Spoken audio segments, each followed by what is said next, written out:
almost done with the Blue Lions. Oh, no, we're not. We still have 2 left. Dang it. 2 more. All right, let's talk about Annette. We have a reasonable chance of getting through the Blue Lions.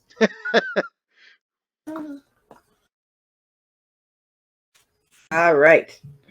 So, Annette returned to her hometown of Ferdiad when she took up a teaching position at the Royal School of Sorcery. She was a gifted instructor, and many of her students went on to become world-renowned sages.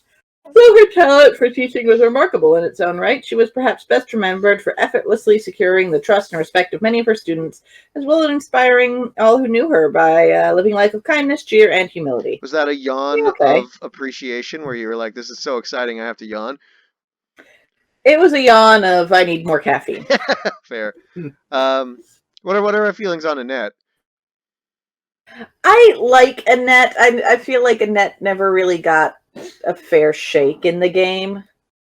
Like, I felt that she could have been a lot more interesting. The thing about Annette for me is she always seemed to have a bunch of she was kind of quirky, but it never seemed to all match. It never seemed to come together to be one believable personality. It's because almost every I'm bad at I'm clumsy and I drop things, and oh no, I'm also scared of ghosts, and it just everyone else seems to have just one thing that they kind of is their key personality trait, whereas Annette's key personality trait is just kind of being quirky, which just is an umbrella that I think covers too much, and it made her character a little scattered for me, which is maybe the intention, but that also kind of made it harder for me to link her with other people. Yeah, I'd say that's about right. It felt kind of like every support was a slightly different Annette. Yeah. Yeah, I can see that. Good unit, though. She could kick the crap out of people with magic. Oh, man. Yeah. Let's get this Byleth in here. All right. After becoming the new Archbishop of Church Saros, Byleth announced his marriage to Annette. His wife actively contributed to his endeavors, and it is said that her wisdom was heavily relied upon during Fodlan's restoration and development. Despite her lofty position, she was known to occasionally step in as a guest speaker at the Royal School of Sorcery, where she educated many renowned sages.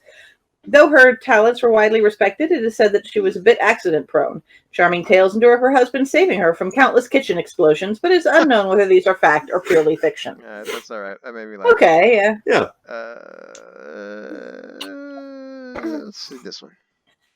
When the fighting was over and the Officers' Academy was reopened, Byleth was reinstated as a professor. His wife Annette took on a position alongside him teaching sorcery, and the couple spent many years educating and guiding generations of students. In their later years, they attempted to retire to a quiet life in a village near Annette's hometown. That quickly proved to be too quiet of a life for them, and so they opened up a local school and resumed teaching. They continued on as educators until the end of their long and happy lives. Nice. I don't see it as very Byleth-y, but I like that ending in general. I think you have to. Yeah, you're taking the. Weirdly enough, the role of professor actually suited Byleth better than being a mercenary or ruler or dragon god incarnate. All right, yeah. Which of these weddings do we like better? Because I kind of like. What were the others? Well, the others are the same thing, except for First United Kingdom of Fodlan as opposed to Archbishop. I definitely like the Countless Kitchen Explosions one better. Yeah, that's. Yeah. Yeah. I mean, I think this is an ending that is more believably happy for the couple, but that last sentence just makes this more entertaining for me. Better written. I'll say I do think I enjoyed these guys as supports because the kind of straight man non-plus gaze that Byleth always has was always kind of a pretty funny counterpart to the kookiness they were having Annette doing. So I think I like this. I think I'm gonna say good. Yeah, I say it's good. It is on the Golden Deer playthrough that I haven't finished yet. It is the pairing I'm setting up. So there you go. For what that's worth. I need to play this again. I got distracted by other games. Haven't we all? Haven't we all? Let's do Hanneman. but let's Oh, yes. no. After the war, and both accepted teaching positions at Ferdiad School of Sorcery. There, while educating the next generation of mages, they made great strides in their research of crests and magic. Working side by side, the pair, formerly teachers and students, now partners and colleagues, brought great progress to the world and prestige to their institution. It is said the wait list for students to enroll in either of their classes was notoriously long. Oh, it's a do not finish. I would say that's a thankful DNF. So happy that it's a DNF. I feel like it had the potential of going from a very creepy ending to a, hey, that's a perfectly acceptable DNF. Yeah. Yeah. They could have sold me on it if they wrote it the right way. Yeah. I mean, it's a chance. You know, the likelihood that they would write it the right way is extremely small. Like, I wouldn't roll that die. I mean, there's an issue with it where even compared to the other characters in Three Houses, even after the 5-year time skip, Annette looks younger than almost everybody else, and that just makes it slightly creepier, which, you know, that's not Hanneman's fault, but I'm glad it's a DNF. Speaking of DNFs.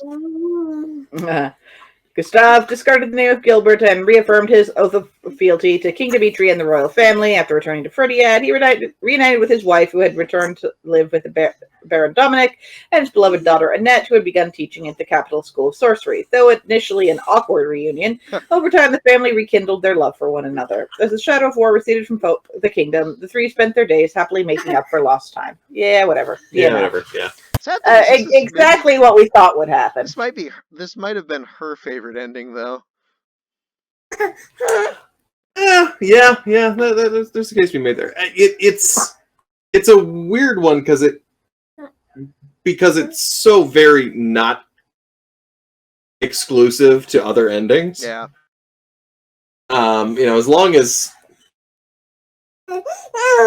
it's hard to imagine a situation where Gilbert does not make up with his family, even in the other endings where Annette ends up with somebody. Yeah. All right, anyone want to review? What was hers with Claude? Oh yeah. She formed like an Elmiran sorcery school. Yeah. What was Caspar?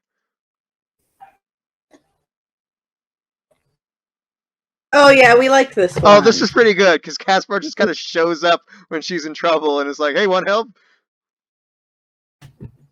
That's actually I like that one. I do like that one. That was a really good one. That's fun.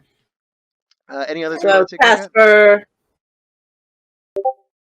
We like the Mercedes. Yep, I say Caspar, Mercedes, Bailiff.